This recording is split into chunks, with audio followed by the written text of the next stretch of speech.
Hey guys, so I don't mean to scare anyone with this type of topic of a video, but I definitely think this is something that we should probably discuss about. So I haven't really been uploading quite that often, and I know some other people are starting to not really upload as much either. But it's mainly one, because sometimes you just run out of content to make, and two, sometimes you end up just getting busy. But this is something that I've always wanted to talk about for the past few months. I've like around since like May to April time, and a lot of people were talking about this since last year. Is Summoner's War dying? Is it dying out? Are the players leaving or stopping to play completely? And I'm just going to say this right out of the bat. This is the natural process of life for a game. The game will just, after a certain amount of time, the game just kind of dies out. Some slower than others, and then some that are just incredibly fast, like Call of Duty games. The next one comes out and it dies out versus World of Warcraft, where people are still playing it to this day. But the real issue is with this game, how many players are joining in that are new versus how many players are quitting.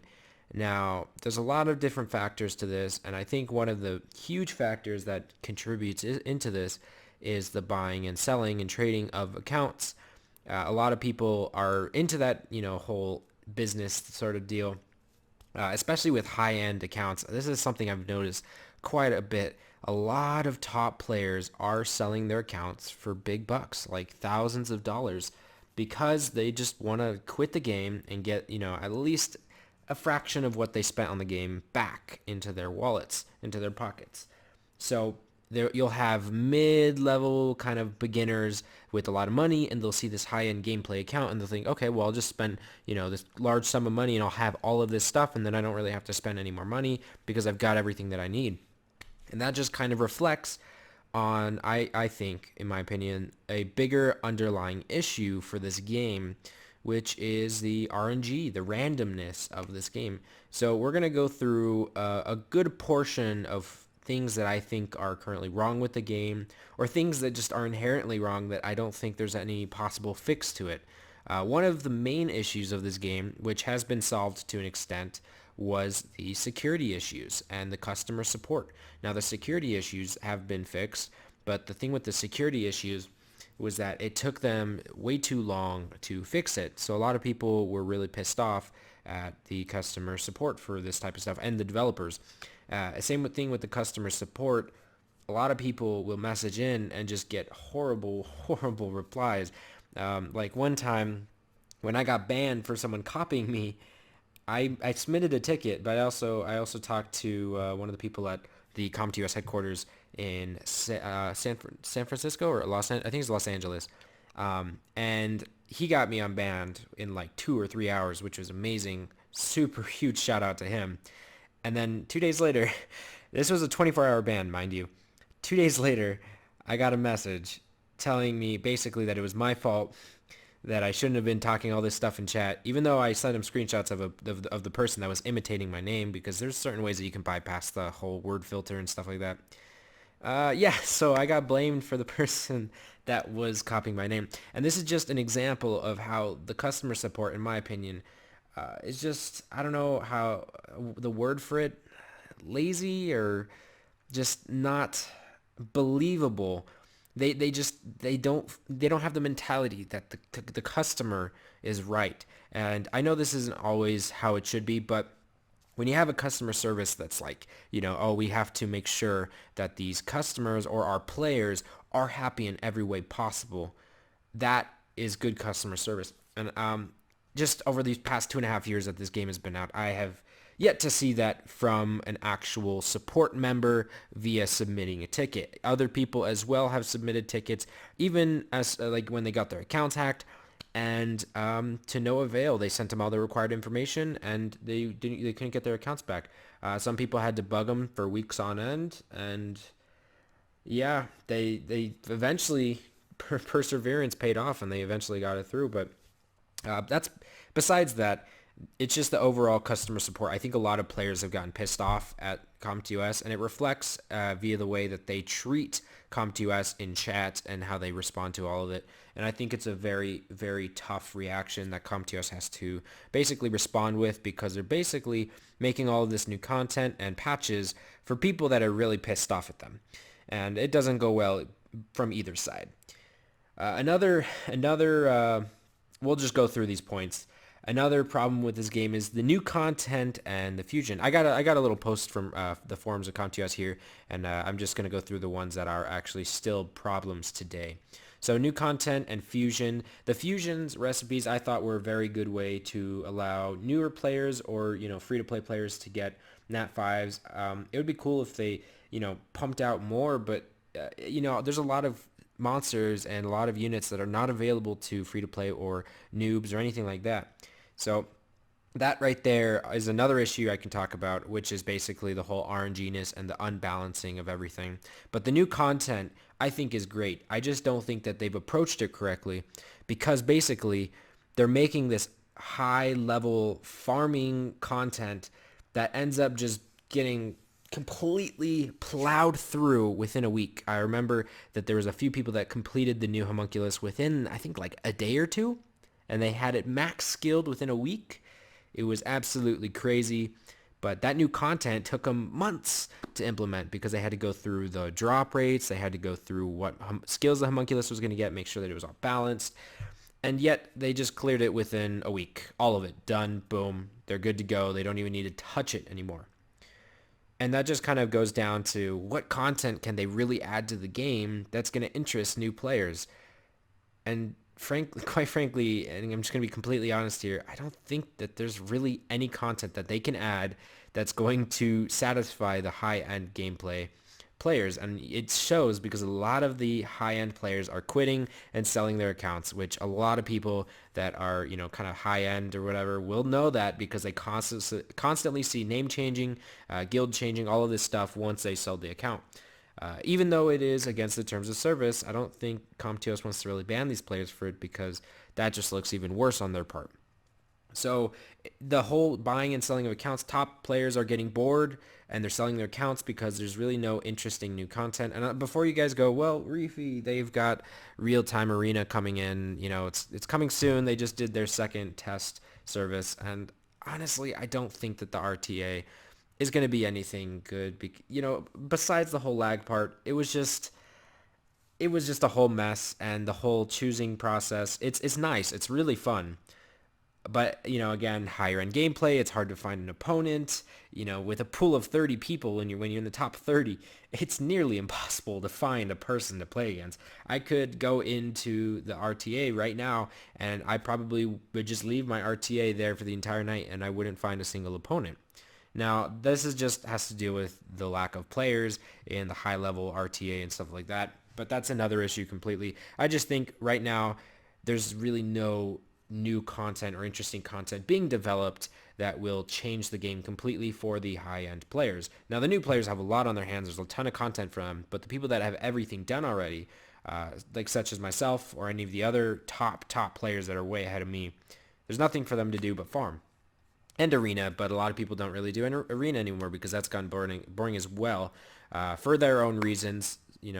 Everyone's got their own reasons. There really is no fix in sight, sadly, but I hope that CompTOS does a complete 180 and decides to completely fix all these issues. The next point is basically a two kind of point deal. The bad drops or summoning rates. This has to deal with CompTOS trying to extend the life of the game. The harder it is to farm things, the longer people have to farm for it, which means the longer they can play without maxing out completely. Now, I agree with this to a certain extent. The whole point of this is to give you a ton of gameplay where you can just keep going and improving for years and years and years. But the problem with that is it can only go to a certain extent. When you farm for 2 months and you don't get anything, it can get really, really demeaning and sad and disappointing, and you just kind of feel you're not improving in any way, and it's completely RNG based on how you improve. On top of that, the summoning rates kind of reflect upon the whole, you have to have XYZ monster to really do well. And, I kind of disagreed with it for a while, but after playing for a long time, I have a lot of Nat 5s. I'm blessed with a ton of Nat 5, more than other people, and I'm really happy with that. And even I can see that it really is hard to get past to a certain point in the game. You could have the most amazing runes, but if you don't have one of those game-changing natural 5 stars, you're not going to get anywhere. And that kind of goes back into the whole, is there really any team building and skill involved to a point where you can be competitive about it? I know Foix does indeed build strange units and makes really awesome teams, but he can't really be too competitive with those teams. And you see his streams, and you can watch his Twitch streams, and when he does competitive stuff, he uses the same teams everyone else uses. And that's because there's a meta, and there's specific units that are just way too strong that everyone uses. Some good examples are Lucians, the Water Fairy King, Tiana, just to name a few, Zyros. So these types of units, if you have them, you can just steamroll through, and it's become kind of streamlined where you have to have these units to really get to a certain extent in the game. If you don't have them, you're kind of pretty much screwed, or you're going to have to make some really strange teams, and you can only get so far with that.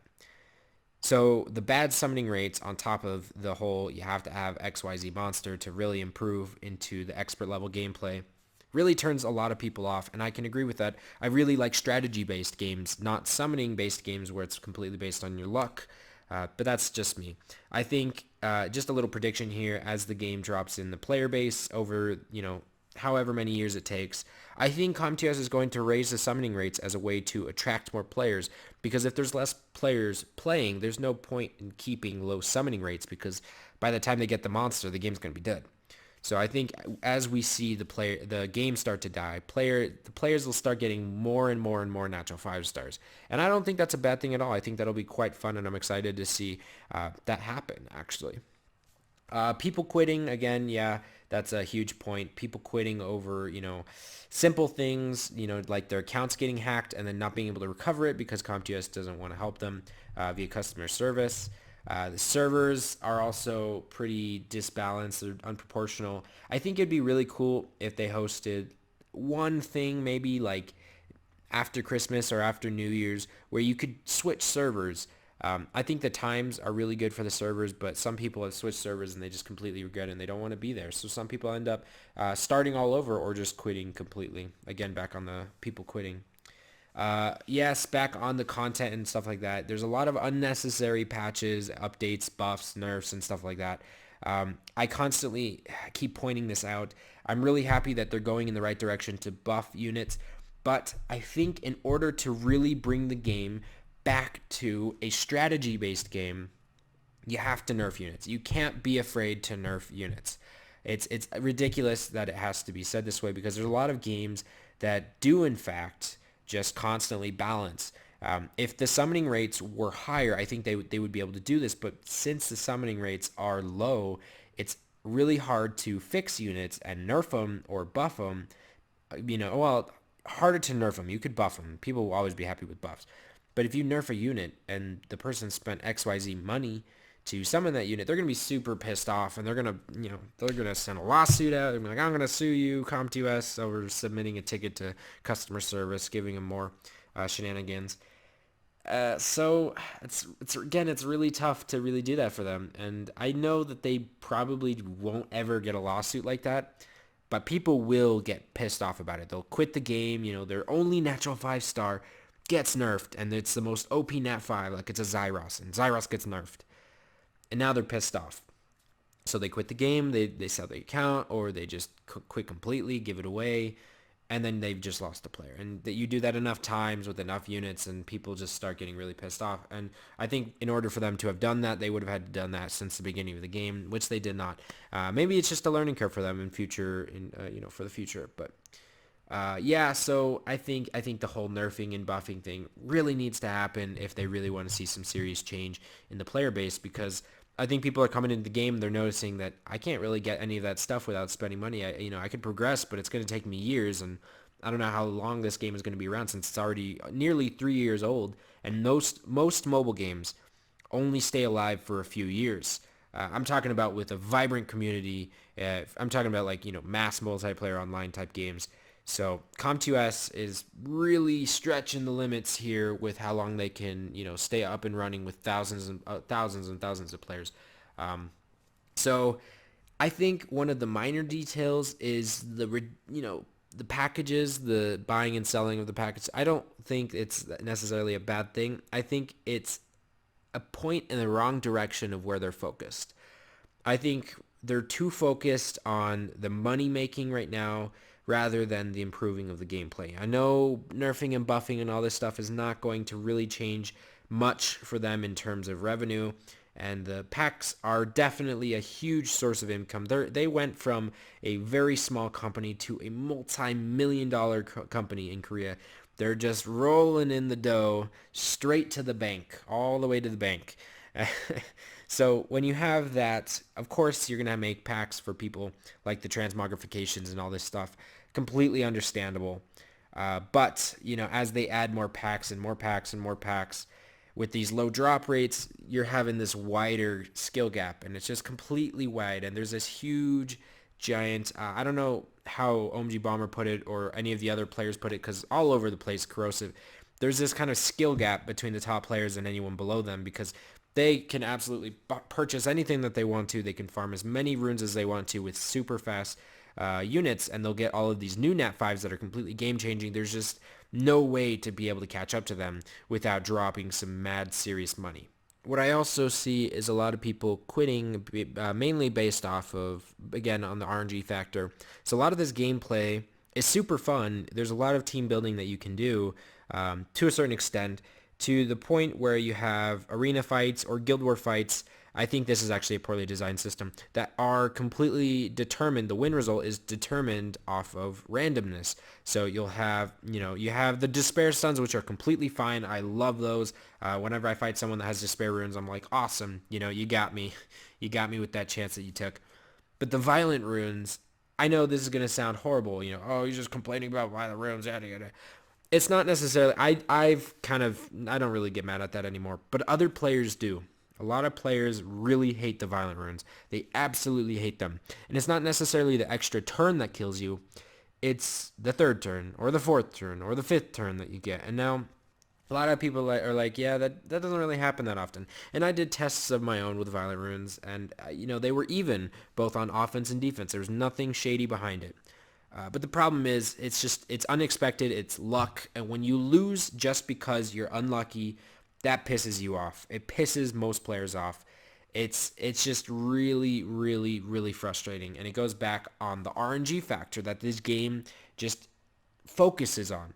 So you'll have the summoning rates, which are completely RNG based, the drop rates, which are horrendously RNG based since the drop rates are so low, and you have things like Rift dungeons or Rift Raid, I should say, Rift Raid, where they didn't even split it up. So now you're trying to go for a specific grindstone or enchanted gem, and now you're pulling from 4 extra types of runes that they just recently added. So now you have even less of a chance. I believe it's like a fourth less chance to grab it. I don't know the exact drop rates actually, because you don't see violent enchant gems and all this type of stuff dropping usually.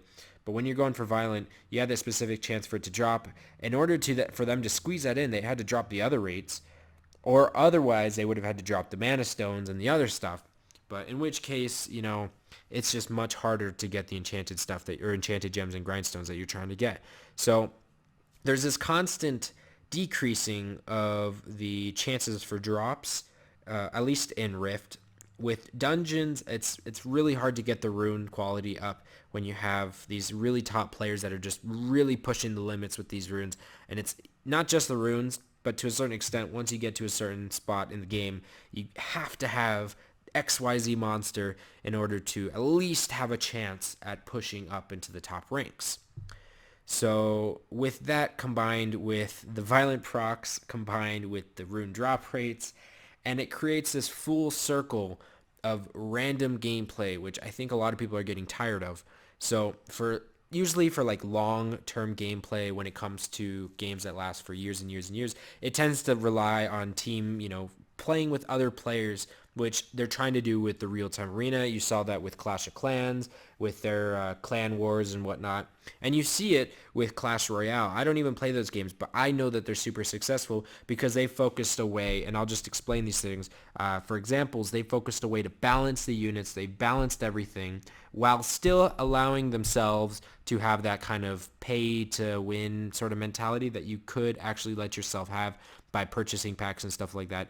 But rather than solely focusing on people gambling on trying to get certain things, you can actually get those if you're a free to play noob player because the drop rates are higher, which is super awesome. You know, I really love that about Clash Royale. I played it for like 1 week and I ended up getting a lot of good stuff. And I was like, you know what, this is actually not that bad. I'm already like halfway done with the units that I need to get. And eventually everyone gets them. So in the end, you know, the last point really is just, I think it boils down to three main things. The complete randomness of the game is turning a lot of players off, and they're either selling their accounts or just quitting altogether. The money aspect with, again, the whole randomness thing with the summonings where you have to have XYZ monster, all of that with the money aspect, and the gambling issue of summons and the whole unbalanced monster lists and everything like that is really turning off a lot of top players. A lot of top players are quitting because they just don't really feel like they want to be more financially invested into the game in order to summon these top units. So they're selling their accounts. And now you have, lastly, basically the content. The content, it's more of like a complaint here, but the content is taking way too long to come out, and the content ends up being things that people clear within a week. And I think it's hard for them to clear it because, you know, with CompTOS making this content, if they can clear it within a week, it's good enough for the lower players to farm it. But if it's taking these high-end level gameplay, you know, people months to do, it's going to be impossible for the lower people. So with these three things, is Summoner's War dying? Slowly. I think it is dying slowly. I think any game is dying pretty much just at a certain rate. But with the amount of people that they're trying to pull in with the new ads and such, I think there are a lot of new players. I think they're trying to take the game in the right direction. I guess we'll see with the real-time arena coming out. I don't take this as like I'm quitting YouTube type of thing. I'm not. I'm going to still be making videos, but this is just a few thoughts that I've had on this game for quite a while. I really hope CompTOS comes out of their little bubble of, oh no, we're going to do it this way. And they finally freaking fix the game, because as it is, it's just rolling downhill. I think what they need to do is start focusing more on the gameplay and the mood or happiness of the community. They really need to start serving the community more and focusing on their customer service if they're really going to want to get anywhere. I think it's really good for them to focus on customer service, especially if they want to come out with another game for players to play, because eventually they're going to have to make new content with a new game. People are going to get tired of the same old stuff in Summoner's War, start fresh over in a new game. And if they want to do that, they need to have a good image in order for them to improve upon all of that and draw players to their new game. If no one likes their customer service, no one's going to play their new game. All right, guys, these are just a few things I kind of had on my mind with Summoner's War. I really don't know where this game is headed at this point. They were drawing in a lot of players with ads, but I don't know if they're sticking around. I don't see any new players anymore. So, all right, guys, I will see you next time.